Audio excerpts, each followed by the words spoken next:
Laboratory Number 2. By early 1943, the Soviet Army had finally halted the massive German invasion just short of the Soviet cities of Stalingrad, Moscow, and Leningrad. The greatest military achievement in all history, praised Douglas MacArthur, a top American general. But the fighting raged on, with some of the biggest battles in the history of war taking place on the blood-soaked Soviet soil that spring. Joseph Stalin, the Soviet premier, called desperately for the Americans and British to launch an invasion of German-held West Europe. This would force Hitler to fight on two fronts, taking pressure off the Soviets.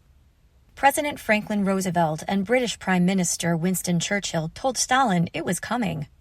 American and British troops were just beginning their attack on Germany's ally, Italy. And American forces were locked in ferocious battles with Japan all over the Pacific. A major invasion of Western Europe was still a year away. Americans continued shipping weapons to the Soviets, but the atomic bomb remained a secret.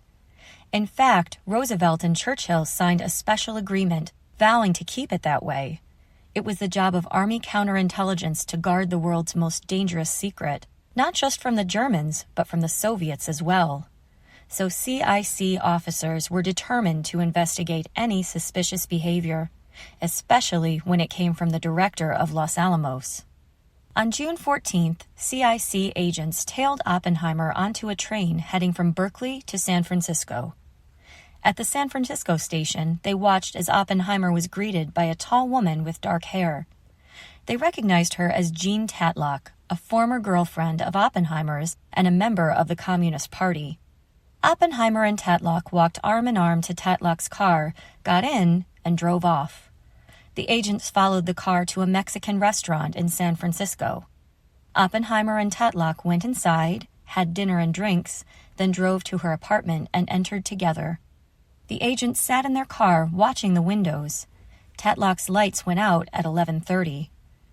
Oppenheimer was not observed until 8:30 a.m. the next day, the agents reported, when he and Jean Tatlock left the building together. The agents sent their report to Lieutenant Colonel Boris Pash, the top Army intelligence officer on the West Coast. He'd already suspected Oppenheimer of disloyalty. Now he was seriously alarmed. Pash reported to General Groves's office in Washington, D.C., suggesting that the subject still is or may be connected with the Communist Party.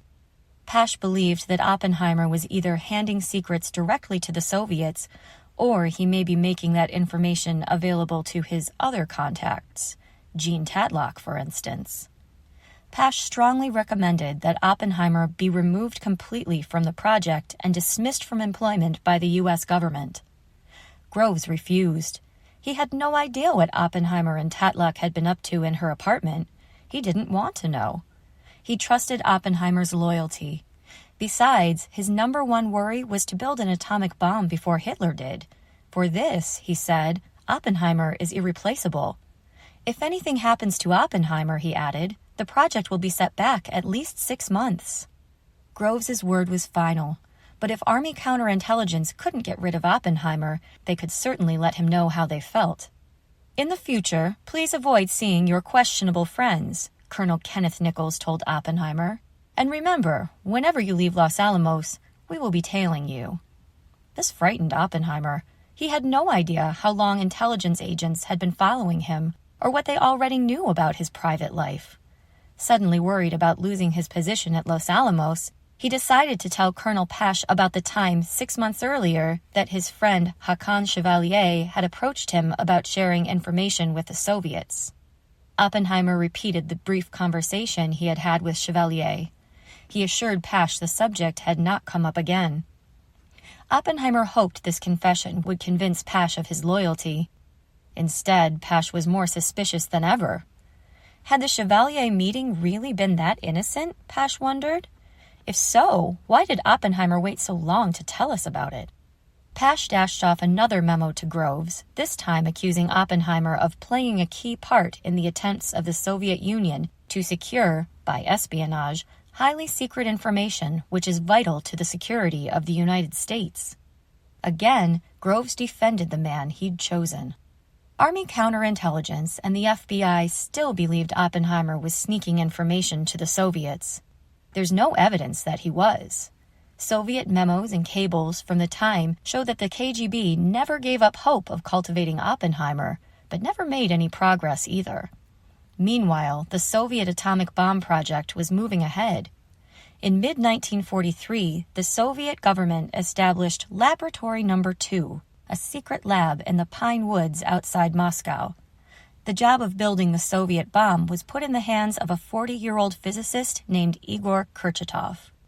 With resources short during wartime, Kurchatov and his team badly needed help from Soviet spies. Intelligence was still coming in from Klaus Fuchs in Britain, and it was good stuff. The material as a whole, reported Kurchatov, shows that it is technically possible to solve the entire uranium problem in a much shorter period than our scientists believed. But what Kurchatov really needed was specific information on bomb design, and there was only one place to get it. It is extremely important, he said, to receive detailed technical material on this problem from America. In Moscow, KGB officers were intensely frustrated by how little they'd uncovered about the Manhattan Project. In the presence of this research work, Moscow cabled its spies in America, vast both in scale and scope, being conducted right here next to you, the slow pace of agent cultivation in the USA is particularly intolerable. What exactly were the Americans doing? The Soviets would never know, not until the KGB could get a scientist inside the Manhattan Project. Then, in late 1943, the KGB got its first big break.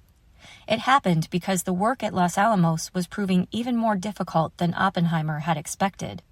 He needed more talent, and fast. The British government agreed to send Oppenheimer a team of top physicists. In November, Klaus Fuchs sailed for America. A few weeks later, Harry Gold got a call from his KGB contact, Semyon Semyonov. Gold was needed in New York City right away. Gold hurried to the meeting place, a dark restaurant. He saw right away that Sam was extremely excited, more so than I had ever seen him before. Gold asked if this had something to do with the industrial spies he'd been picking up information from over the past couple of years. "Forget them," Semyonov said. "Forget everything you ever knew about them. You are never to see them or meet them or have anything to do with them again." Gold was too stunned to respond. "Something has come up," the Russian continued, "and it is so big and so tremendous that you have got to exert your complete efforts to carrying it through successfully. You have got to concentrate on it completely. Before you make a single move in connection with this, you are to think twice, think 3 times. You cannot make any mistakes."